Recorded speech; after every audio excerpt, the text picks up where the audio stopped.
we have TMZ, the man himself, Hunter Thomas, coming in to let us know what the heck, as he repositions himself here. Trying to line up there. What the heck is going on with Prodigy? We all saw the Kevin Jones announcement. We were thinking, that's weird. And now Vino, their biggest European signed player, after 9.5 years, leaving his contract early as well. That's weird. Before we get into Hunter, I do have to say I did reach out to Kevin. He basically told me that he has obligations tonight, so he wasn't able to come on.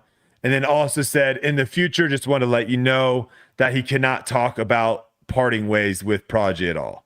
So it sounds like we're not going to get any information from Kevin. Obviously, Vino happened really quickly. Time difference. Wasn't able to get him on the show. Try to get Kale on the show tonight too, to like provide a little bit more insight, because obviously Hunter, you and Trevor talked to Kale, which we'll talk a little bit about in a second. But he unfortunately has some family matters to deal with tonight. But basically, this is what Kale said, and then Hunter, you can kind of fill in some of the gaps as well. Basically, what he told me, first off, he wanted to say that Preserve was the second highest grossing event behind Portland. And Portland was a 4-day event. Preserve was only a 3-day event. He said the crowd was incredible all week. The energy was there, both for MPO and FPO, especially coming down to the last couple holes. They had over 2,000 people on the ground on Sunday. Pretty impressive stuff there. Shout out to everyone that came out. Yeah, the fans up there are incredible. And then he was basically saying too that he feels like every year that it's always going to come down to the last hole, just because of the lack of OB. You basically get a bunched up scoreboard there. Let's see. So for Prodigy departures, essentially he said that Prodigy made it to the point in the year where they felt that Kevin's contract, there were parts of Kevin's contract that he wasn't holding up. So they were able to basically get out of the contract. Michael Sullivan from Prodigy reached out to Innova and talked to Innova to see if they were willing to basically pick up Kevin's contract and renegotiate it, which they were. So that's where Kevin ended up going. He did say it was unfortunate to lose him, but Michael was happy that he was able to help Kevin get to a new spot. As far as Vino goes, Prodigy Europe, I guess, is a completely different entity.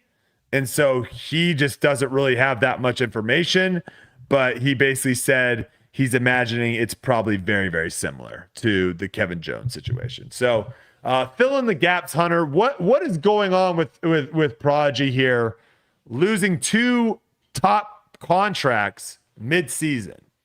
Yeah, well, I think the only things that I can really fill in that, there's speculation and then there's stuff that obviously Kale said to us. And it seems that both contracts were like, basically at the end of the day, it's a bookkeeping matter. It's a business matter of like, it just didn't make sense to make it through the rest of the season with how big these contracts are. We don't exactly know, but hefty enough that it makes a lot of sense to get them off the books in June, and the next 6 months matter. Because one thing that I mentioned on Grip Locked was, had this move happened end of October, I don't think really anyone's batting an eye. People are like, oh, Kevin Jones contract ended a year early. It's a storyline, but it's not like what the heck's going on at Prodigy. Also, had they been spaced out more, same thing. Storyline, not what the heck's going on at Prodigy. And yeah, it seemed that it's definitely a monetary type thing. It also seemed that, like you said, he knew a little bit more into the insights of Kevin's contract than Vino's. And I believe he alluded to it coming down to like some type of performance clause. And I think also marketing clause. What that marketing clause is, who knows? I had a long time ago been under a Prodigy contract, very, very, very low level Prodigy contract. But I know in my level, it was literally like expectations on posts with a certain hashtag. So it literally could be something as, deep in the nitty gritty like that. That's a break of contract, or it could be something way, more intense of like, maybe he was expected to be creating YouTube content for Prodigy that never happened, or he was supposed to be in XYZ commercial and he didn't show up. Who knows? All of that is where the speculation starts to come in. But I found it very interesting personally that, you know, the head of Prodigy did take the time to kind of negotiate a deal to give Kevin a like, hey, here's an out for you if you want to take it. So like when, you know, it's not working out for us, you know, we need this budget cap for who knows what. It could just be they didn't have enough cash to get through it. They could be trying to save up for spending on the Robinsons brothers or something. But I did find it interesting that like, hey, we negotiated this possible out. So if, you know, you're not with us anymore, but at least you have somewhere to land. I think that was a smart play. I think so too. I'm a little intrigued as to why that wasn't a more public thing. Like, I felt like had we not called Kale, that information might not have got out. It's kind of the feeling I got. So I felt like that should have been a more public thing, because that's like, hey, Prodigy, you know, had Kevin's back to a certain extent when letting him go, if that made sense. Well, this is the perfect example of why like athletes and stuff have managers, because the player themselves doesn't want to come out and toot their own horn and post something on Instagram or say something in an interview. They basically tell their manager, hey, this is what's going on. The manager then tells the reporters. And so like if Prodigy would have come out and said, hey, oh, by the way, we're awesome, we got Kevin hooked up, I think that's a completely different look than you guys breaking it on Grip Locked and then us discussing it here as well. And I don't know if that was their main play. I don't know if you guys reached out. We did, yeah. Okay, so yeah, I think that definitely in the future definitely makes like stuff coming out from a third party changes the narrative more in certain instances than like the actual company coming out and say it themselves. Yeah, right? Definitely. Now as far as Vino goes, I was just going to say, Vino, I'm expecting we won't see a contract announcement for a little bit, just because Prodigy is having this like last Archer release with them. I don't know if you saw that, where they're releasing a like final disc with him. So I'm imagining they're letting the dust settle from that. Once, you know, that's all, you know, T's are crossed, I's are dotted, then we'll see an announcement. A separate source, not Kale, but this guy messaged me, and I know this guy. I just don't know how on earth he's tied to this situation, but he was right. He told me, hey, Kevin Jones is going to Innova. And I was like, that doesn't make any sense. Yeah. Then Kevin Jones went to Innova. He's also telling me Vino's also headed to Innova. So if that's true too, it might be a similar thing. I just think we'll wait a little bit longer on the Vino one because of the disc release with Prodigy as like the farewell. I heard a rumor from somebody of what he was actually getting, Kevin, from Prodigy.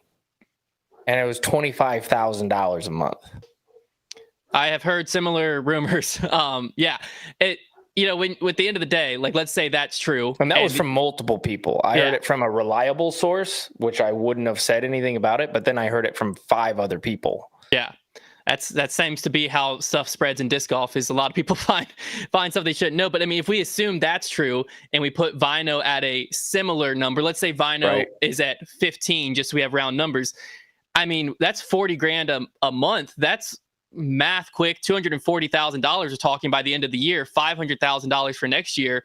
That's $750,000 almost in cap space that they can now maybe go after the Robinson brothers if that's their play or something, to be able to actually have someone.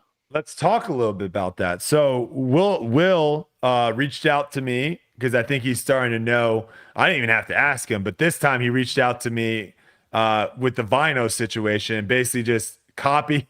I love Will. He literally just copy and pasted what he said about Kevin, but just it's like one of those emails saying like, hey, blah, blah, blah, you're invited. And it's like, you just cut out the person's name and send it out to 100 people. So he said the same thing. Vino's going to another team. It was a good opportunity for him and made sense for both parties.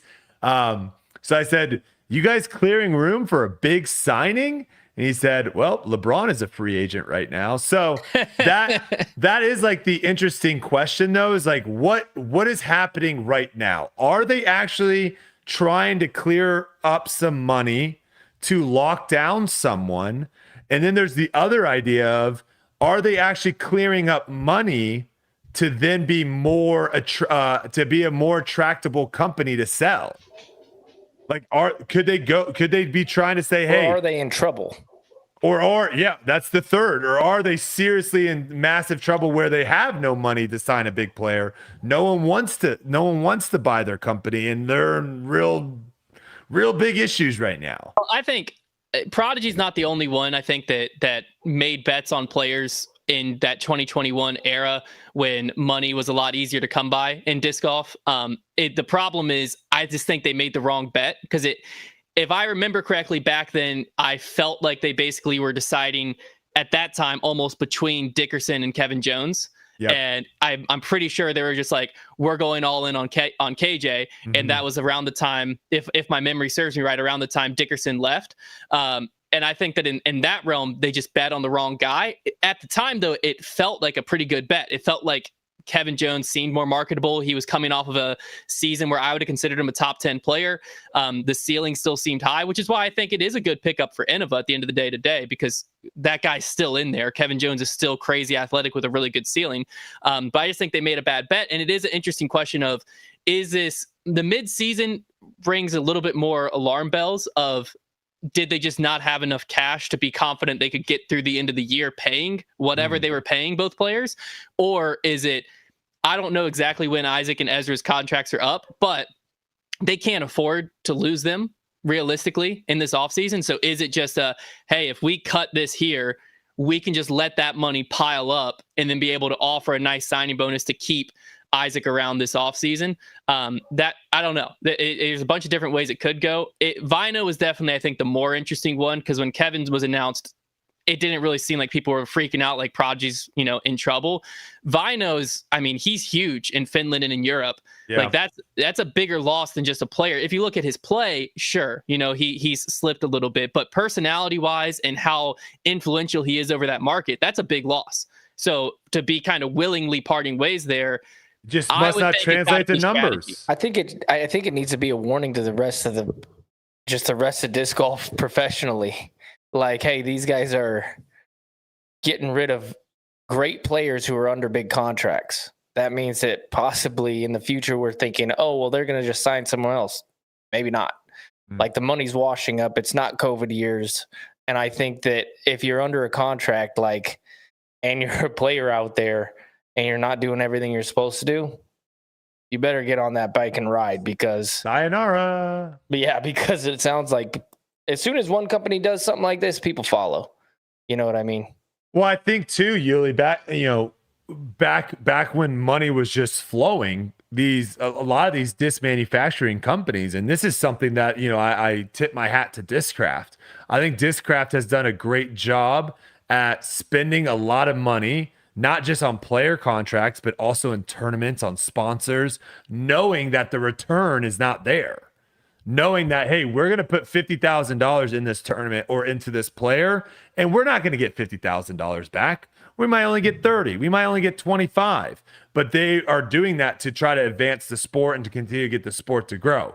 That's all great when things are awesome and money is flowing in elsewhere. But once money starts kind of drying up in different avenues, now all of a sudden, maybe you're not able to do that all that often. And we see that with other teams as well, of where maybe they're not able to extend the olive branch and say, hey, I don't really think you're going to do too much for us, but we'll sign you anyways because we're trying to help out the pros and all that stuff. Like, the buddy side of disc golf, that kind of goes away all of a sudden with money is like a serious issue. And if you if you now have, hey, we had to hire more people to operate the machines. We had to buy more machines. We bought a whole bunch of more plastic for all these discs and all this stuff, and everything was selling great. And then all of a sudden stuff isn't selling great. And you look into your warehouse and you're like, that's a whole lot of discs. And you look into your payroll and you're like, that's a whole lot of mouths we have to feed. Things start getting a little dicey, and they go dicey quick. Well, I think, in my opinion, I think that as the sport continues to grow, and because, first off, disc golf is still growing. I think that is an important thing to note. It's just not growing nearly the rate. Like, if you look at the UDisc stats, the state of disc golf, stuff like that, we're at a 15% growth rate year over year. That feels healthy. That feels sustainable. But I think, 5 years from now, when we're looking back, where I think the biggest ball drop that happened in disc golf was when the money came in, when the moment happened, we had our opportunity to make this sport as big as it could be at that point. I think we put it in the wrong places. Not saying players shouldn't have got paid, right? I think that's great. But a lot of players that are getting paid a crazy amount, their contracts are going to run up and they're about to maybe take a 50% pay cut or more. That's a hard life adjustment.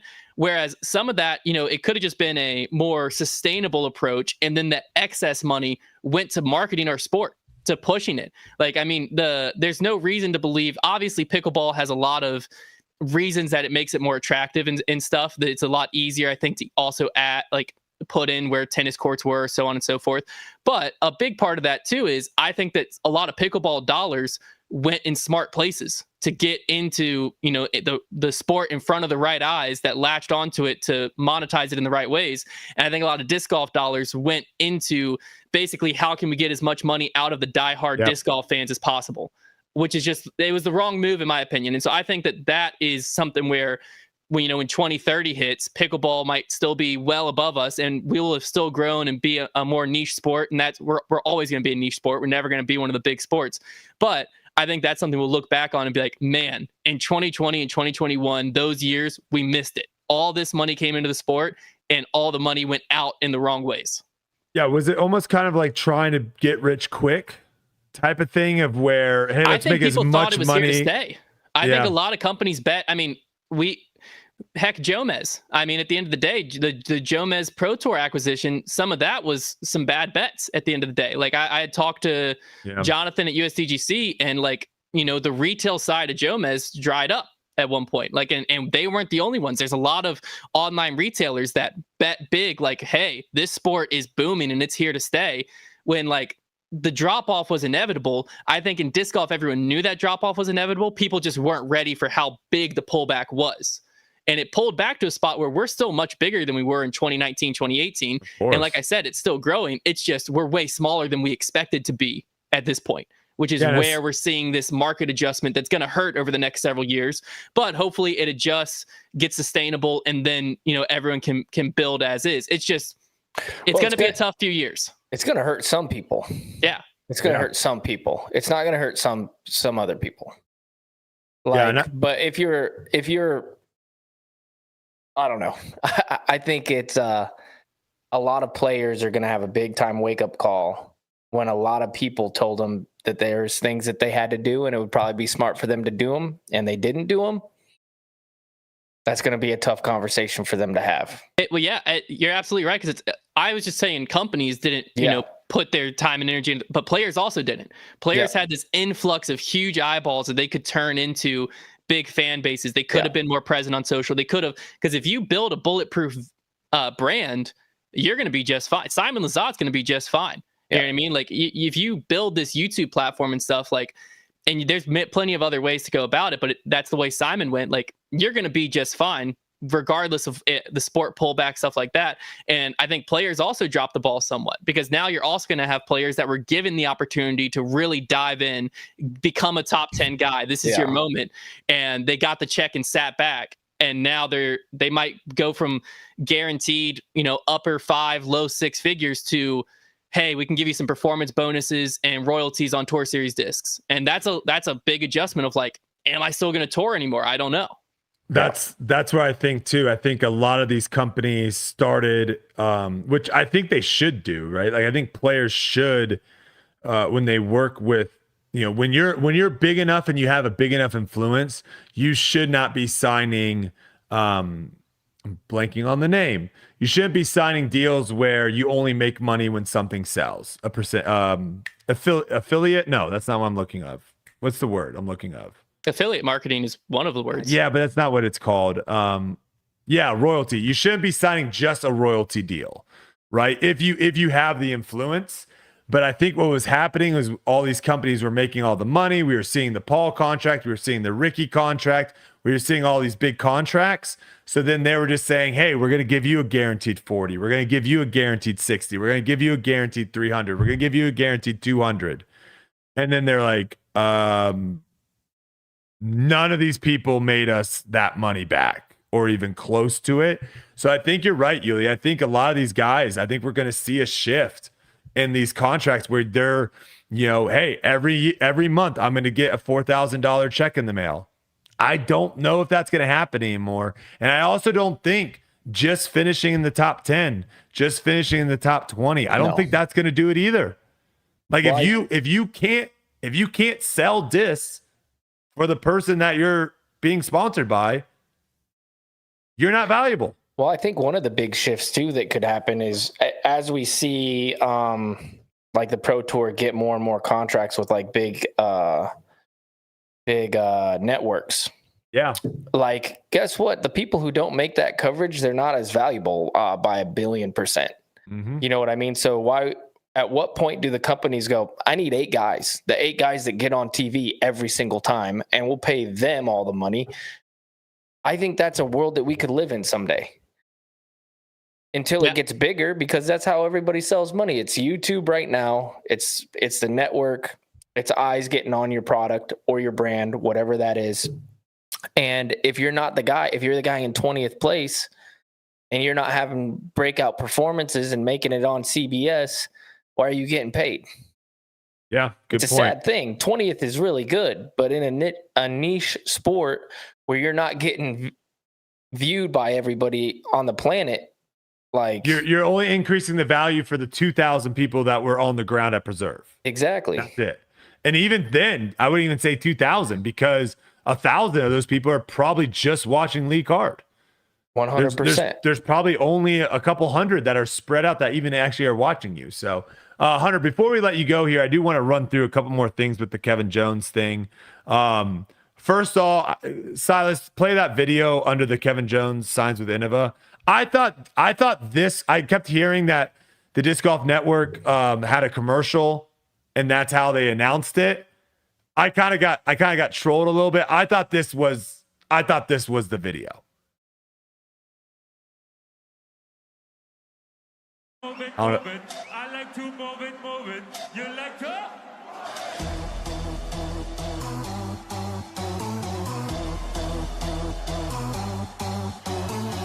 I like to move it. I like to move it. I like to move it. You like to? I like to move it. I like to move it. Keep yourself, keep the crowd handling. You like to move it.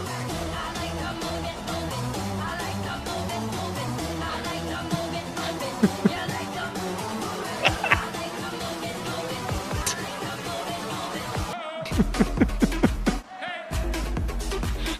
Oh, shout out to Berg Nerd, man. That was incredible.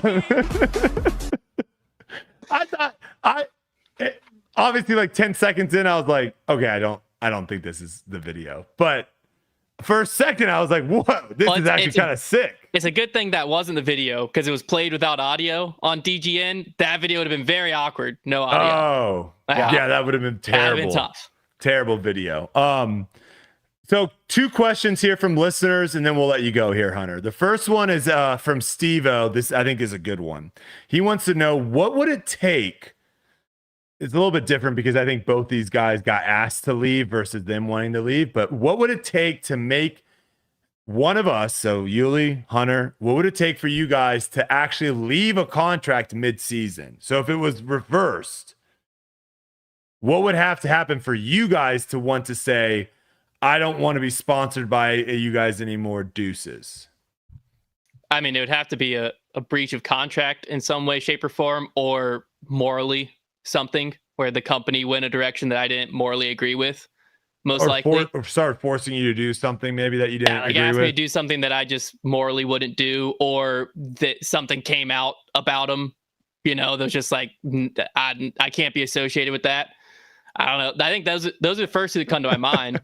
Or if there's just a like really lucrative buyout that House of Disc comes in, it's like, Hunter, 10-year, 20 mil, here's your out. Then, Doc says, is this how Brody tells Hunter he's leaving Foundation? That's why I was asked on here. Dang. Yuli, what about you, brother? What would it take for you to have to bounce from a manufacturer mid-season contract? Mid-season? I mean, yeah, they're not doing what they said they were going to do. So breach of contract for sure. I'm with you, Hunter. If they do something like that, I don't agree with, like morally, my values are, I got to stick by my own values for sure. And then, there is no amount of money to get me to leave Discraft. So there you go. Dang. Now I will say Now he's this. making me look like a bad person. no, the 20 million was a joke. I have to say that. Dude. 20 million was a joke. I guess that's true. I'm not under contract. Kelsey, when asked how much money would it cost to buy one of her corgis, she said no money in the world. That's and I different. Said, That's I said, wait family. a second. Yeah, that's different. That's different. But I said, wait a second. You take $1 billion and then you hire a hitman to take out the person that took your corgi. Now you're killing a human over a dog. Yeah. So I'm not going to sign with your company. Hunter, you're not following Morally, I me here right now. You know what? I You think give we're me gonna your flip corgi this. back and you have $1 billion. But then Okay. you killed someone. Okay. Maybe you kidnapped them. Okay. All right. Maybe you kidnapped them. Kidnapping's fine. Yeah. Murder. All right. Last question here. This is from Sean. Should a disc manufacturer be allowed to, / should they let someone go mid-season for having public feuds with their 2 largest players, especially if this player was playing competitively at the moment? Is this just like targeting you? I think I guess this is straight coming at me. Yeah. No, I think that a lot of times in contracts, there's like a code that you're like expected to hold a code of conduct, and there's a lot of times like you can't say X, Y, or Z about the brand or break certain things. So I think if it got to the point that it was against that, like if the dude's threatening someone or, if it's at that level, then absolutely. I think that makes perfect sense. But if it's just like, oh, these 2 people just don't really like each other, then I mean, what's wrong with that? Same. Yeah, I think there's a line that if you cross, then it's like, hey, we're gonna you're not giving a good look for the company. We're gonna have to let you go. But the idea, and this is what I've always said about Discraft is they have never once told me, hey, don't say this, don't bring this topic up, don't have this person on your podcast, they let me and Yuli freaking let it fly on here, and I appreciate that. I don't know if that would be the same case, Yuli, if me and you were sponsored by someone else. I don't know. Yep, I can't say yes or no because I haven't been.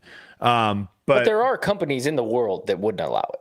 Oh, 1,000%. Yeah. Well, there's 1,000%. the speculation. I don't know if it was true, but when Hot Take Hannum was going rampant and then out of nowhere he just like went silent, then obviously everyone immediately was like, oh, I think he was with Prodigy, funny enough, not to put more stuff to them, but everyone immediately was like, oh, Prodigy told him to hush it up. But whether or not that actually happened, who knows? Probably he just couldn't handle the heat that was coming back his way. But I'll put my hand up and say that I might have been the creation point of Hot Take Hannum. I don't know if I've ever I don't know if I've ever told this story, but I was playing a practice round with him and Katrina, and we were kind of talking social media and like this is like when I first got into disc golf. And so like kind of the landscape and how I was like, listen, if you're not present on social media and disc golf right now, you're kind of doing a disservice because there isn't big media out there talking about you. You have to be the one talking about yourself. It's uncomfortable, but you have to be the one putting yourself out there. You don't have ESPN and all these podcasts talking about you. So I was, saying how important it is to do YouTube videos and yada, yada, yada. And he's like, well, I don't really like filming or know how to edit or really want to do that. And I was like, oh, like you could basically just say what you think on Twitter. Like Twitter is great for just popping on and like blasting out a few things. That he did. And there we go. So I might have created that. I don't know if he thanks me for it or the Twitter, hexes me for it. Disc Golf Twitter will probably love to know that Brody created Hot Take Hannum. That's right. They've been waiting for that day. Well, I wouldn't say maybe like put the seed. I put the seed of Hot Take Hannum in his head. It was like Inception, where I went into his brain and I was like, all right, I planted it in there, so it was his idea. There you go. But there you have it. All right, Hunter. Before we let you go, anything for the people here? A little grip lock tour life. People seem to like it in the chat right here. A little crossover. Yeah, we squashed the beef. I don't know where the final count was, so we all Well, have to bring I it think up. it's one of those things of where one team is beating the other team 70-0. It's tough for the other team to continue to kind of fight back. Yeah, I don't know what the count was. I'm not a scoreboard person. I just show up and give my all every day. If you haven't yet, download the Foundation app. There's actually a sales-a-thon going on Friday, 12 p.m. and we're doing a giveaway with the wish list. You can heart a bunch of items, add them to your wish list, screenshot it, DM it to Foundation. We're gonna pick a few of you and actually send you your entire wish list. So super exciting stuff there. But download it and then get in on the sales. Friday, 12. They just merch on sale. Grip lock merch on sale. There you go. Just go to the app store, search Foundation app or Foundation and it Disc pops Golf. up. If you just search Disc Golf. Foundation, you might get some makeup stuff. Maybe you're into that. I don't know. But search Foundation Disc Golf. That'll get you better results there. Yeah, and we've had a lot of people actually come. I've had a lot of people on my live streams come in and say that they love the app. So the app is it's been great so far.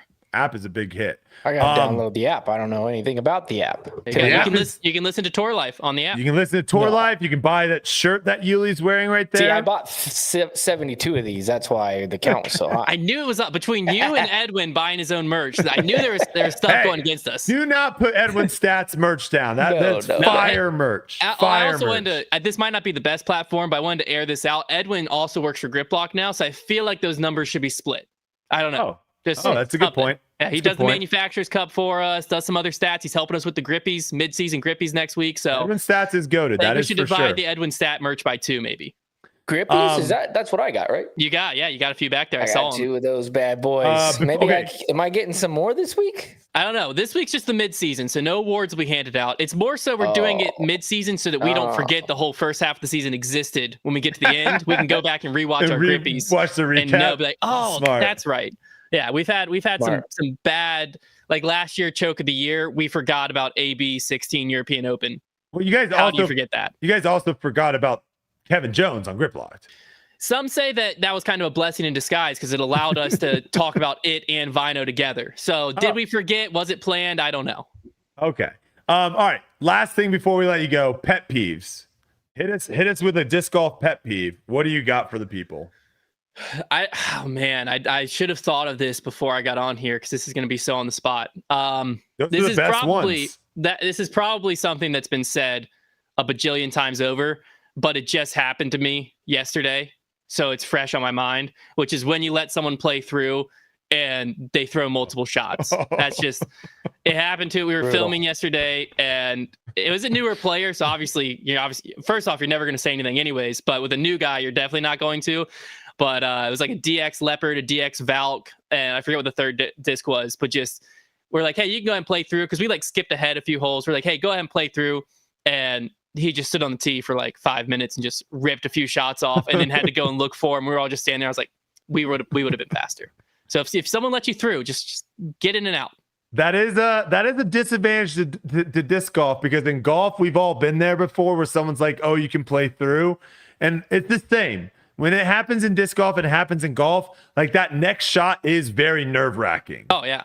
Like you're terrified. But in golf, if you hit a terrible shot, you just keep driving. Keep going. No, you don't even pick it up, Hunter. You just drive on to the next hole. You just see you later. That shot never happened. And in disc golf, that's so much harder to like be like, I'm not even going to look for that disc because we don't like losing our discs. Yeah. So you have to go look for it. He threw a bad one and then just threw another tee shot and then another tee shot.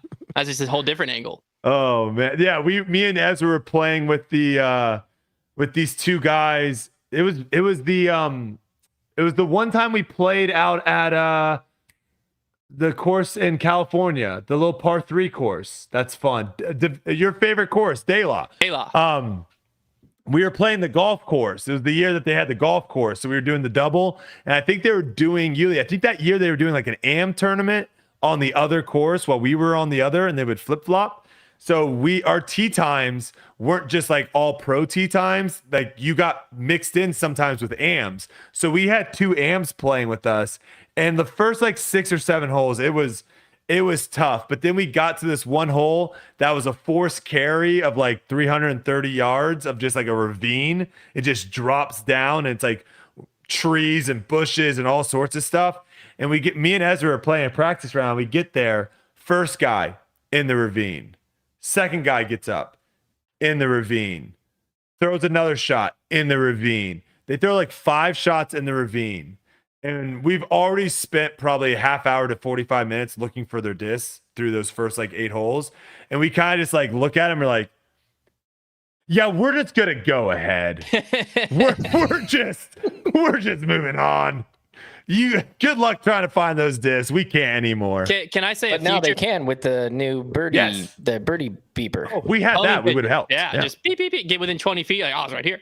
Can I say what my pet peeve will be if I come back next year? Sure. It'll be when people call back-to-back timeouts. When they call a timeout, they go through the 30 okay, seconds. Hunter, we haven't gotten to the timeouts yet on the show. That's next year's pet peeve. We haven't gotten to the timeouts in the show. Timeouts called, and there's stand over their live 4 minutes. Yeah, that's going to be my future one. How hilarious would it be if you just did back-to-back timeouts on your tee?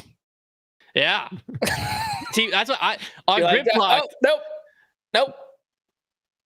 Wait. Timeout. That's what I said, not to steal the thunder of the topic coming down the line, but I said it would be brutal if if Brody and I were in a T group, we're like, hey, it'd be funny today is if we both use both our timeouts on the first tee and we're like the third group out. And then the tee sheet the rest of the day screwed. Yeah. We went to tee off and we took 10 minutes staying on the tee. Just nice like GBO. That's not GBO. The DDO. Where they have the songs and just have like a long song. Yes. And then once the song ends, timeout. I want to keep playing. Timeout. Daniel says, can you call timeout before another guy shot to ice him? No, it doesn't have to be your line. That would be hilarious. That was the other thing I'd mentioned is like, let's say that I had a 25-footer, Brody had, or I guess for pros, I guess it'd be more like I have a 35-footer, Brody has a 30-footer. And it's like, if I miss mine, you have to make it to win. I just call back-to-back timeouts, and you got to stand. I got to stand over my putt too, but I can lay up for the win if you miss yours. I now make you stand over for like 4 minutes. Like you can in a roundabout way ice people all of a sudden. Like that just shouldn't be a part of the sport. Makes no sense. I don't think it's interesting by any means. But no. I submitted my feedback to the PDGA. I did the right thing, so you should too. There you go. If you guys liked what you heard here with Hunter, you can check him and Trevor out with Connor on Grip Locked Mondays on YouTube. On YouTube over at Grip Locked. If you guys aren't subscribed yet, by the way, we're eventually going to this channel will eventually turn probably into Tour Life at some point, and then all the other podcasts will have their own channel.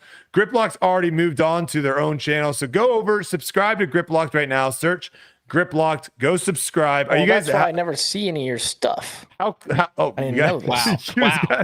There it is. I'm kidding. And there's the smudgeness. Hunter, what's the goal right now? What's the sub goal? How close are we to the number? We're trying to get 10K. We're at 8,500, I think. So 1,500 away. Go over. Let's get Grip Locked over to 10,000 and tune in Monday on YouTube and on your Apple Podcast, Spotify, all that stuff. Well, why don't we just switch this to its own channel this week, and then we'll have a race with them to 15. You don't want that race. You don't want the race. You don't want the smoke, Yuli. You're standing on the ground we built. So y'all can just have this. Yeah, we built this channel up. We're moving on, building it to another. It's okay. Command and conquer. All right, Hunter. Appreciate it. Tell Liz I say hi. We'll do. It was a good time. Thank you. All right, take it easy.